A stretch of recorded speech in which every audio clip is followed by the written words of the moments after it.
नमस्कार विद्यार्थी मित्रांनो, आताच आलेली एक महत्वाची बिग अशी अपडेट ज्याबद्दल आपल्याला कोणतीही परीक्षा असो त्या परीक्षेमध्ये याबद्दल विचारलं जातं। नेमके नवीन अपॉइंटमेंट कोणते कोणते झाले आहेत त्यातली एक महत्वाची अपडेट, नवनिर्वाचित आपले अनुराग जैन हे नीती आयोगाचे नवे सीईओ झालेले आहेत आणि हीच बातमी आत्ताच आलेली आहे। यानुसार मग नेमके नीती आयोगाचे सीईओ असलेले हे अनुराग जैन नेमकं यांचं आयुष्यामध्ये नेमकं काय काय आहे आणि कशा पद्धतीचं यांचं वर्किंग आहे याबद्दल थोडासा प्रकाश टाकूया आणि समजून घेऊया नेमके कोण आहेत अनुराग जैन। चला तर जाणून घेऊया। सगळ्यात पहिल्यांदा जर आपण बघितलं तर ते जे आहेत प्रशासकीय सेवेमध्ये साधारण 35 वर्षांपेक्षा जास्त असा प्रदीर्घ अनुभव असणारे ते आहेत। सोबत सोबत सध्याची भूमिका जर म्हटलं तर सीईओ नीती आयोग साधारण 2 वर्षांसाठीचा त्यांचा कार्यकाळ हा असणार आहे, साधारण 2028 पर्यंत। प्रशासकीय cadre Madhya Pradesh IAS cadre मधनं येणारे बिलॉंग करणारे असे अनुराग जैन सर। विशेष ओळख यांची नेमके काय आहे तर यांना हायवे मॅन म्हणून सुद्धा ओळखलं जातं। हायवे मॅन म्हणून नेमकं कोणाला ओळखलं जातं तर त्या प्रश्नाला उत्तर देत असताना तुम्ही सांगू शकता अनुराग जैन यांना। यांचं कारण काय, एक फाउंडेशन ज्या काही सुविधा असतात, बेसिक सुविधा आणि सोबत सोबत हायवे जे असतात ते कशा पद्धतीने असले पाहिजे याबद्दलची एक त्यांची आयडेंटिटी, एक ओळख त्यांची या ठिकाणी आहे। सोबत जर मी म्हटलं समजा आता जाणून घेऊ आपण त्यांच्या पर्सनल लाईफ बद्दल थोडंफार। मूळ पार्श्वभूमी आणि क्रीडा क्षेत्रातील शिस्तीचा प्रशासकीय अनुभव जर मी म्हटलं समजा त्यांनी प्रशासकीय कामामध्ये शिस्तीचा वापर कसा केलेला आहे तर बेसिक त्यांना बघितलं तर टेनिसमध्ये 11+ राष्ट्रीय पुरस्कार, 11 राष्ट्रीय पुरस्कार हे त्यांना टेनिसमध्ये मिळालेले आहे। मध्य प्रदेशकडून सिनियर लेवल क्रिकेटचे प्रतिनिधित्व सुद्धा त्यांनी केलेले आहे। सिनियर लेव्हलची जे काही क्रिकेटसाठीची जे काही प्रतिनिधित्व असतं ते सुद्धा त्यांनी केलेलं आहे। थोडक्यात खेळाडू वृत्ती आहे आणि सोबत सोबत शिस्तीचे कारकीर्द भक्कम आहे, त्यामुळे त्या भक्कम पायाला त्यांनी ऍडमिनिस्ट्रेटिव्ह कामामध्ये सुद्धा वापरलाय। त्यांचा जन्म ग्वाल्हेरमध्ये मध्य प्रदेश या ठिकाणी झालेला आहे आणि स्वभाव वगैरे वैयक्तिक आयुष्याबद्दल ते थोडंसं सिक्रेसी मेंटेन ठेवतात। त्यांच्या लाईफ बद्दल म्हणजे लग्न असेल त्यानंतर मुलं असतील याबद्दल जी माहिती आहे ती गोपनीय ठेवण्यात आलेली आहे। ठीक आहे, कमालीची गुप्तता त्यामध्ये आहे आणि साधेपणा आहे। तंत्रज्ञान आणि जगातील जेवढी काही अर्थशास्त्राची भक्कम शैक्षणिक पार्श्वभूमी जी आहे ती आपल्याला बघायला भेटते।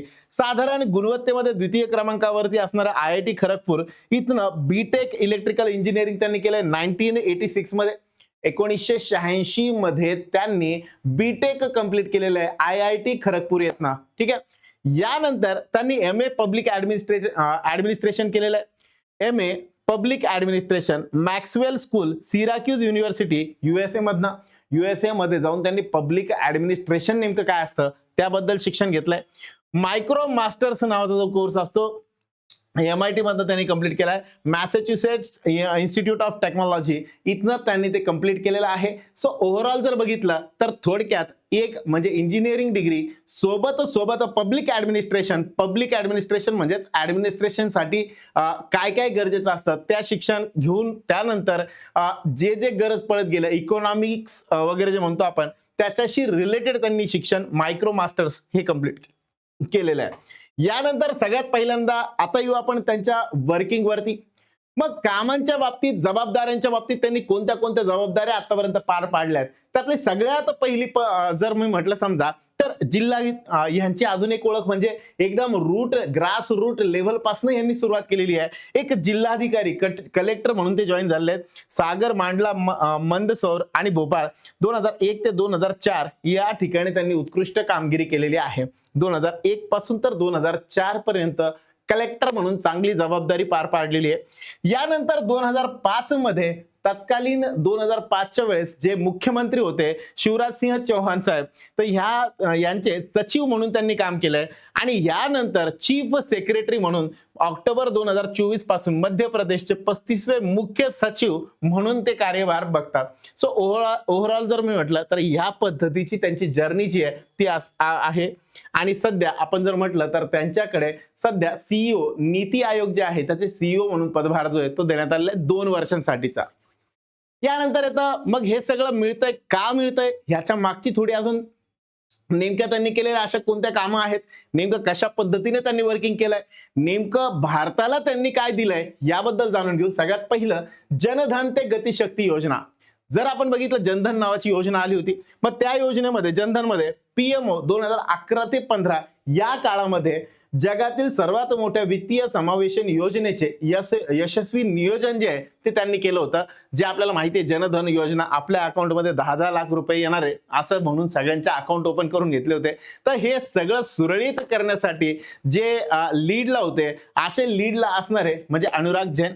यानंतर जर आपण बघितलं पीएम गतिशक्ती नावाची एक योजना, ज्या माध्यमातून मास्टर हे पीएम गतिशक्ती जे होतं त्याच्यामध्ये मास्टर प्लॅनची रचना ही पंतप्रधान उत्कृष्ट प्रशासन पुरस्कार 2023 मधला हा त्यांना मिळालेला आहे पीएम गतिशक्ती बद्दल.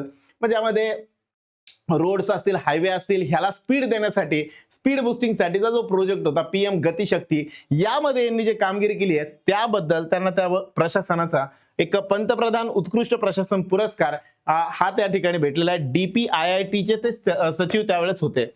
मॉर्थ याचे हे सुद्धा महामार्गाशी रिलेटेड, हायवेशी रिलेटेड आणि महामार्गाचे काम विक्रमी वेळेत पूर्ण केल्याने हायवे मॅन म्हणून त्यांची ख्याती पसरलेली आहे.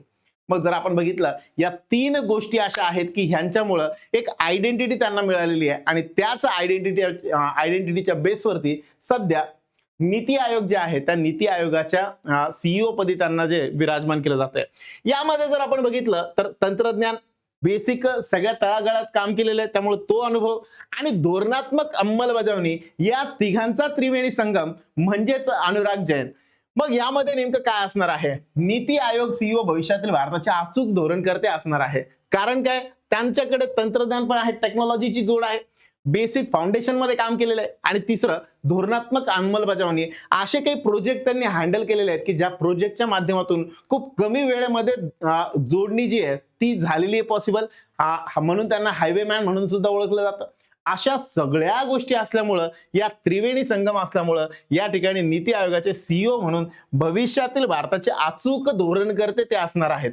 ठीक आहे. मग सगळ्यात पहिल्यांदा तंत्रज्ञानाची जाण म्हणजे IIT आणि MIT मधनं त्यांनी शिक्षण कंप्लीट केलंय.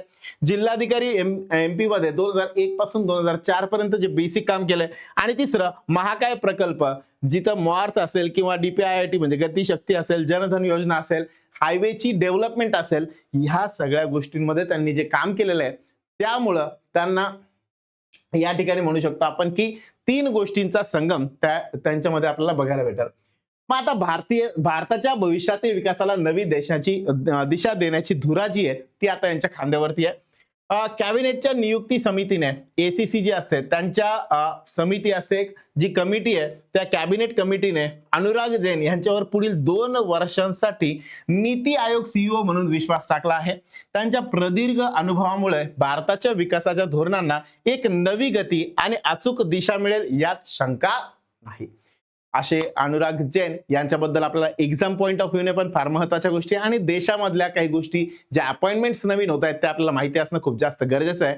म्हणून हा एक व्हिडिओ तुमच्यासाठी होता. व्हिडिओ जर आवडला असेल तर लाईक करा, शेअर करा आणि सबस्क्राईब करायला विसरू नका चॅनलला. अशाच नवीन नवीन अपॉइंटमेंट्स असतील, सोबत काही नवीन घडामोडी असतील, काही रिक्रुटमेंट असतील, याच्या वेगवेगळ्या व्हिडिओजच्या माध्यमातून आपण तुमच्यासोबत कनेक्ट राहूया. आणि यासाठी चॅनलला सबस्क्राईब करून ठेवा आणि तुमच्या सगळ्या मित्रांपर्यंत पोहोचवायला विसरू नका.